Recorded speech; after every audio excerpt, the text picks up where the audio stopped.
Bölüm 6. Ruhlar alemi. Bu həyat hekayəsi sizə tanışdır. Hər birimiz bir anadan dünyaya gəlirik. Ailə ağacında oğullar və qızlar, qardaşlar və bacılar olaraq öz yerimizi tuturuq. Nəticədə biz törəyirik və özümüz ata-ana oluruq. Bunlar hamısı çox real görünür.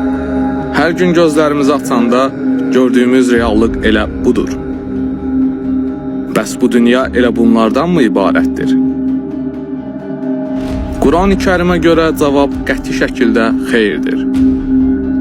İlk surə olan Fatihədə Allaha, aləmlərin Rəbbi deyilir. Aləmlər cəm haldadır. Yəni sonlu görünən bu fiziki aləm əslində var olan şeyin çox kiçik bir fragmentidir.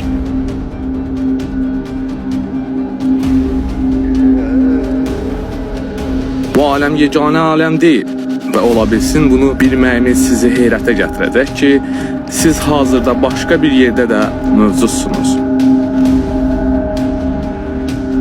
Bu fiziki aləmdən daha uzun müddət mövcud olmuş başqa bir aləm də var. Və o aləm sizin çata biləcəyiniz və toxuna biləcəyiniz hər hansı bir şeydən daha realdır. İmam Cəfər Sadiq əleyhissalam buyurur: həqiqətən də Allah bəndələri yaratmazdan 2000 il əvvəl kölgələrdə ruhlar arasında qardaşlıq qurdu. Odur ki, bizim qaimimiz xuruz etdikdə bir qardaş öz kölgələrdəki qardaşından miras alacaq, fiziki doğuşundan olan qardaşından yox. Kitab Müstədrəkül Vəsail Mirzə Nuri Cild 17 səhifə 186.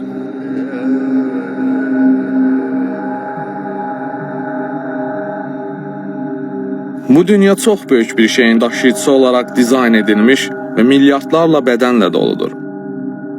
Və o şey daxilində olan ilahi qığılcım, yəni ruhdur. Bədən bu dünyadadır və bu dünyaya aiddir. Lakin onun daxilində olan can, ruh, ruhlar aləmində yaradılmışdır və ora onun həqiqi evidir.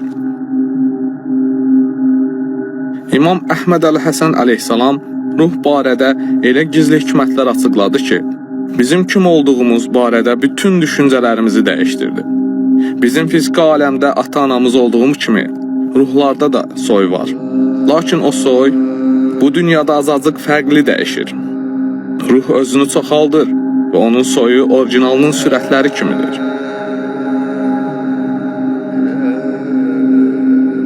Bu proses kağızın sürətinin çıxarılması ilə müqayisə edilə bilər. Hər sürət çıxartmada sürət daha çox qaranlıq və daha az aydınlıq olur. Ruh aləmi və fiziki aləm sarsılmaz dərəcədə bir-birinə bağlıdır. Ola bilsin, fərqinə varmadan bunu hiss etmisiniz. Heç olubmu ki, kimlərləsə qarşılaşanda bir anlıq onları özünüzə yaxın hiss etmisiniz? Sanki onları əvvəlcədən tanıyırsınız. Bəlkə də bu ruh elmidir.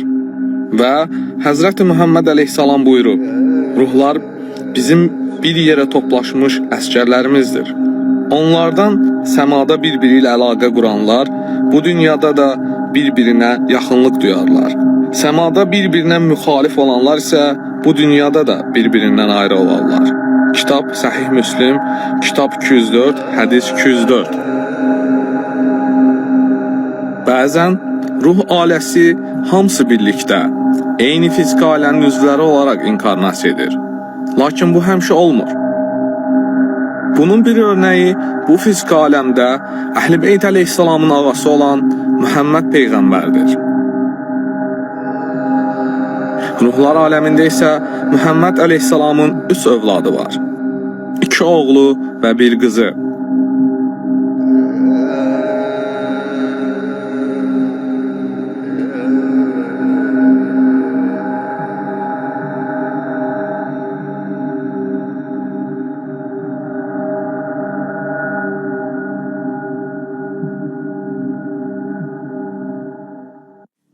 Həzrəti Muhammedin